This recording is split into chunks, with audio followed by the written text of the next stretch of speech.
Hey, so if you're getting a VLC playback error on Windows, yeah, like the video won't start, it freezes, or you get an error message while playing a file, that can be really frustrating.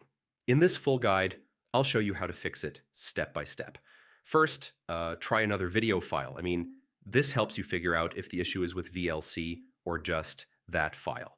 Next, yeah, close VLC completely and reopen it.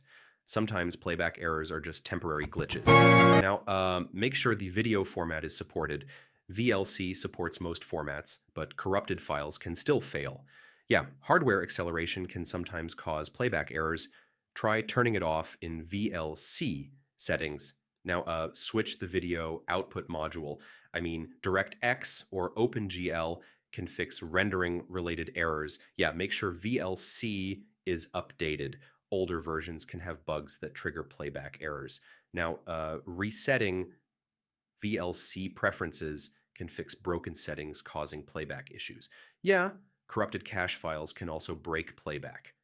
Clearing them can fix loading errors.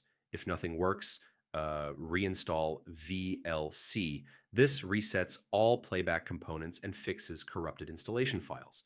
So yeah, that's how you fix VLC playback error on Windows. Most of the time, it's file issues, settings, or outdated software. Try these steps and your videos should play normally again. Thanks for watching.